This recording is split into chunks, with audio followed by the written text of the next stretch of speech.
ओम श्री गणेशाय नमः। स्वागत है आप सभी का हमारे चैनल पर।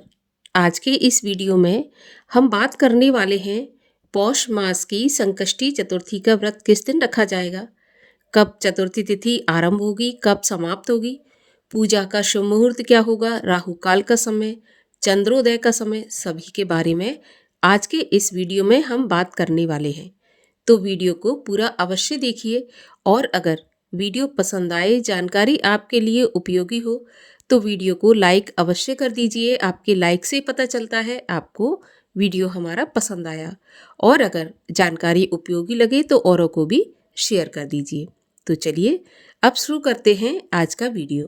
तो देखिए, हमारे सनातन धर्म में प्रत्येक तिथि किसी न किसी देवी देवता को समर्पित होती है।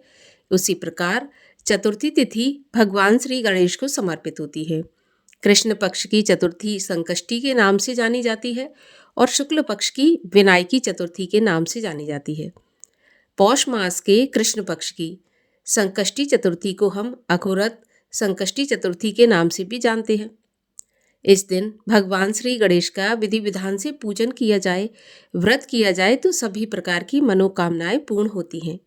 भगवान श्री गणेश बुद्धि विद्या के देवता माने जाते हैं, प्रथम पूज्य भी हैं और सभी विघ्नों का नाश भी करने वाले हैं। तो भगवान श्री गणेश का व्रत करने से, पूजा करने से ऐसी कौन सी बाधा है जो दूर नहीं हो सकती। वैसे तो भगवान गणेश का पूजन करने से, व्रत करने से सभी मनोकामनाएं पूर्ण होती हैं, लेकिन विशेषकर संतान की उन्नति के लिए, संतान की दीर्घायु के लिए ये व्रत बहुत ही महत्वपूर्ण माना जाता है। चतुर्थी के दिन चंद्रमा को अर्घ्य देकर ही व्रत का पारण किया जाता है, लेकिन जो शुक्ल पक्ष की चतुर्थी होती है, जिसको विनायकी कहते हैं, उसमें चंद्र दर्शन वर्जित माना जाता है और संकष्टी में चंद्रमा के दर्शन किए बिना व्रत पूर्ण नहीं माना जाता है। तो इसलिए चंद्रमा को अर्घ्य देकर ही संकष्टी का व्रत पूर्ण होता है। व्रती को चाहिए कि प्रातःकाल ब्रह्म मुहूर्त में उठें, स्नान आदि से निवृत्त होने के बाद सूर्य भगवान को जल अर्पित करें और व्रत का संकल्प लें। सारा दिन मन में उपवास रखने के बाद संध्या के समय पूजा की जाती है। तो भगवान श्री गणेश का विधि विधान से पूजन करें। श्री गणेश की प्रिय वस्तु जैसे कि मोदक, जनेऊ, सिंदूर, दूर्बा अर्पित करें और गणेश चतुर्थी की कथा सुनें। इसके बाद गणेश भगवान की आरती करें। आप चाहें तो गणेश अथर्वशीर्ष, गणेश अष्टक, गणेश स्तोत्र, किसी भी मंत्र का आप जाप कर सकते हैं। इसके बाद चंद्रमा को अर्घ्य देने के बाद व्रत का पारण करें।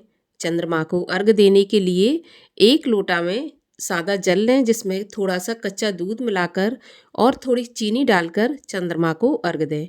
ध्यान रहे, अर्घ्य देते समय जो जल है उसके छींटे आपके पैरों पर नहीं पड़ने चाहिए। तो कोई भी पात्र नीचे रख के उसमें आप अर्घ्य अर्पित करें। इस प्रकार चंद्रमा को अर्घ्य देने के बाद ही व्रत का पारण करें। अब व्रत पारण के लिए प्रसाद खाकर आप व्रत पारण कर सकते हैं या खीर बनाकर भी व्रत का पारण किया जा सकता है। तो आप जैसे हमेशा से व्रत का पारण करते आए हैं उसी प्रकार से व्रत का पारण करें। संतान की उन्नति के लिए इस दिन आप संतान के हाथों से 108 दूर्बा सिंदूर में भिगोकर भगवान श्री गणेश को अर्पित करवाएं। इससे संतान की बुद्धि प्रखर होती है और जीवन में उन्नति के मार्ग भी खुलते हैं।